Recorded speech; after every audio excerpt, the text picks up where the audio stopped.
Originating on the frozen moon of Andoria, orbiting the planet Andor, the Andorians and Enar emerged as the dominant species, two genetically compatible but distinct groups who had ancient contact, but eventually migrated away from each other.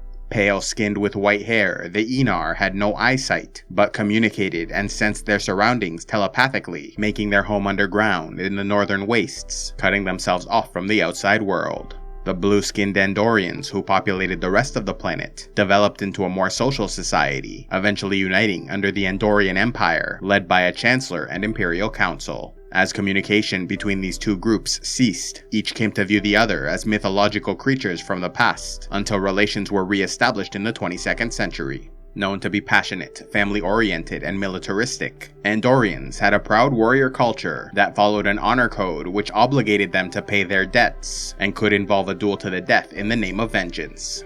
Considering service in the Imperial Guard as the highest honor, military rank often determined social status, and while Andorians hated dishonesty, they were also capable of deception if they felt it necessary.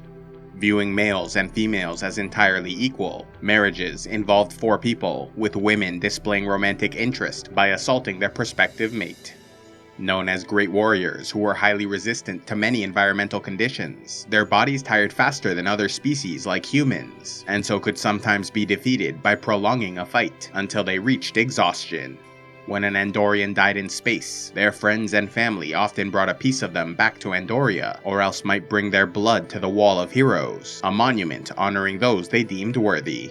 As the Andorian Empire explored space and expanded their territory, they established diplomatic relations with a number of other species, including the Vulcans. However, their vastly different cultures eventually led to mistrust, and by the 22nd century, they warred over border disputes. In 2151, as relations between their species continued to worsen, Andorians suspected the Vulcan government, known as the High Command, of hiding a long-range sensor array within the religious monastery of Pajem in order to spy on the Andorian Empire. Though a number of teams had been sent to Pajem, none could find evidence of such an array, but the suspicion remained, leaving Commander Shran of the Imperial Guard ship Kumari to launch yet another attack on the monastery, where he took the monks hostage. However, the human government of Earth soon found itself involved in the conflict, as Captain Jonathan Archer and several crew members of the Starship Enterprise happened to be in the area at the time, and visited the monastery, where they too were taken prisoner. Yet while first contact between humans and Andorians was initially hostile, Archer and Shran soon found common ground when they discovered that there really was a secret research facility underneath the monastery.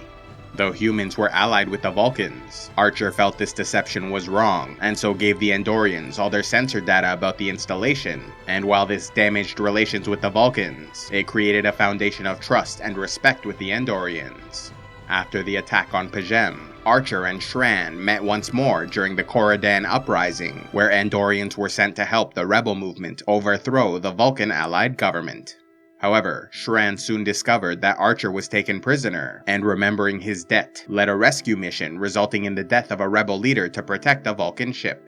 The following year, in 2152, on the planet of Waitan, fighting between the Vulcan and Andorian forces was at a stalemate, and so peace talks were held between Ambassador Saval and Commander Shran. Though discussions between their people often proved pointless, this time Shran requested that Jonathan Archer of Earth mediate the discussion, trusting him to be impartial, and while the talks were contentious, an agreement was reached, marking a major step towards peace and alliance between these 3 growing powers. Unfortunately, their prospering friendship came under threat during a mission to the Delphic Expanse in 2153, when Starfleet sent Archer and the Enterprise to destroy a weapon prototype created by the Xindi Alliance, who were preparing to attack Earth. Following their trail, the Kumari under Shran came to offer assistance, helping with critical repairs.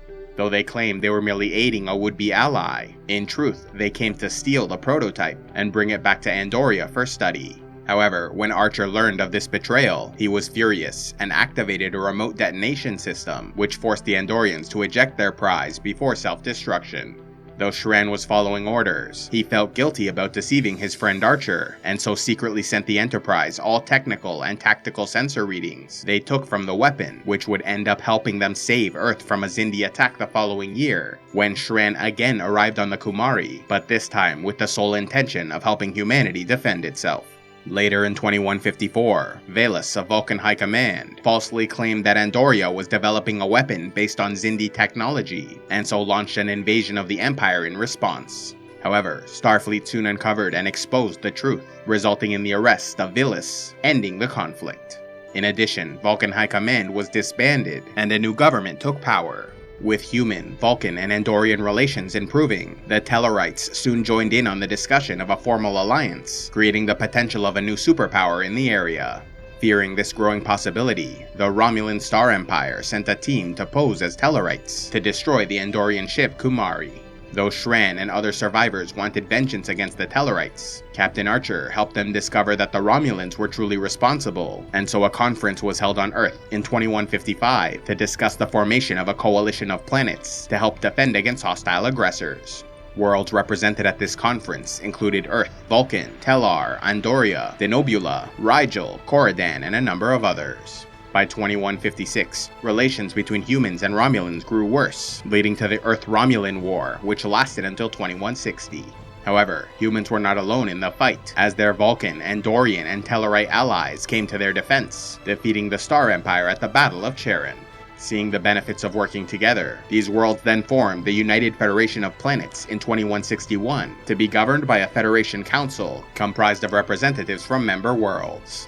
With the Andorians serving as a founding member of the Federation, their people became deeply involved in the development of this new superpower, with many serving in Starfleet and the government. And while the Andorians were previously known for their courageous warriors, their society soon gained a reputation for producing great artists as well, whose work became prized across the Alpha and Beta quadrants, with the Andorian Academy considered the best art school in the entire Federation.